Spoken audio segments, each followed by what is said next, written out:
कार्तिके समो मासो न कृते न समम न वेदे सदृशम शास्त्रम न तीर्थम गंगायास्त्रम। स्कंद पुराण में आए, कार्तिक मास के समान दूसरा कोई मास नहीं है। कार्तिक मास का फायदा उठाने वाले तैयार हो जाना। कार्तिक मास के बराबर दूसरा कोई मास नहीं, और सदगुरु के समान कोई सतयुग के समान, सतगुरु नहीं, सतयुग के समान कोई युग नहीं, वेद के समान कोई शास्त्र नहीं, और गंगा जी के समान कोई तीर्थ नहीं। कार्तिक मास में पालनीय नियम क्या है कि दीपदान का महत्व है। तुलसी वन अथवा तुलसी के पौधे लगाना हितकारी। तुलसी के पौधे को सुबह आधा एक गिलास पानी देना सवा मासा स्वर्ण दान करने का फल देता है। भूमि पे शयन अथवा तो गद्दा बद्दा हटाकर कड़क तखत पर सादा गोदड़ी बिछाकर शयन, ब्रह्मचर्य का पालन, ये कार्तिक मास में करणीय नियम बताए गए जिससे जीवात्मा का उद्धार होता है।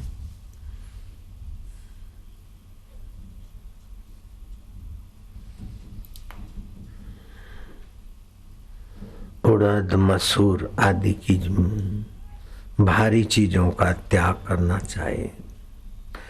तिल दान करना चाहिए। नदी में स्नान करना हितकारी, लेकिन वो नदियां पहले जैसी नहीं रही जिस समय ये शास्त्रों में बात आई थी। अभी तो यमुना जी में दिल्ली का कई गटरों का पानी डाल देते हैं। आचमन लेने का जी नहीं करता, नहाने का मन स्वीकार नहीं करता, तो मानसिक स्नान करके अपना शुद्ध जल से स्नान करें। सदा साधु संतों का कार्तिक मास में सत्संग, उनके जीवन चरित्र और उनके मार्गदर्शन का अनुसरण करना चाहिए। मोक्ष प्राप्ति का इरादा बना देना चाहिए। कार्तिक मास में आंवले के वृक्ष की छाया में भोजन करने से 1 वर्ष तक के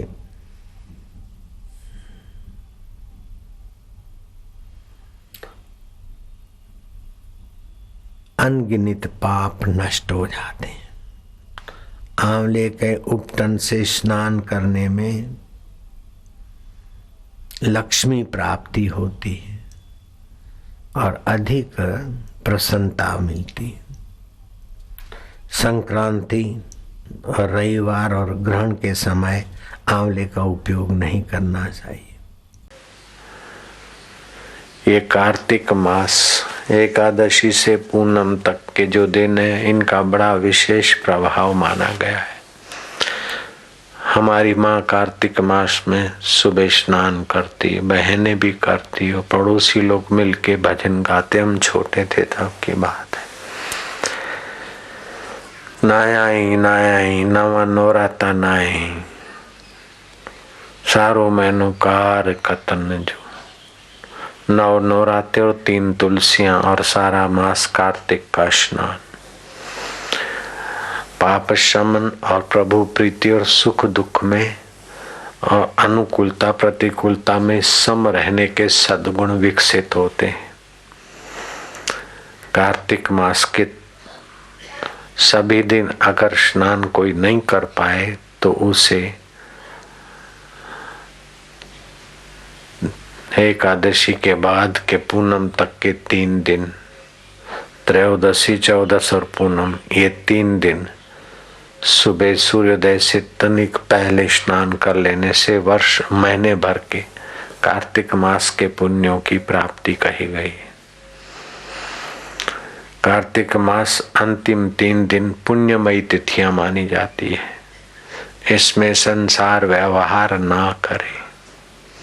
जैसे भोजन के दोष को निवृत्त करने के लिए कहीं झूठा सूठा अनजाने में खा लिया है तो बाद में आंवला और बेल और एक सेलड़ी चबा लेने से झूठे दोष से आदमी मुक्त होता है, बुद्धि स्वस्थ होती।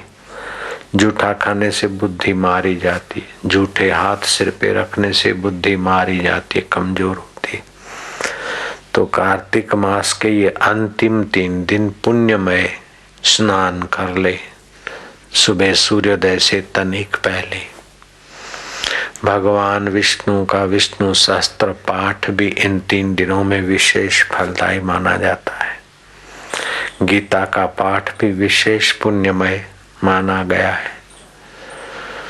पूर्णिमा के दिन विशेष इसका पुण्योदय होता है, अर्थात 13, 14 और पूर्णिमा, ये 3 दिन स्नान, विष्णु स्तोत्र पाठ और गीता का पाठ विशेष लाभकारी है। भगवत भक्ति प्राप्त होती है, दोषों का शमन होता है।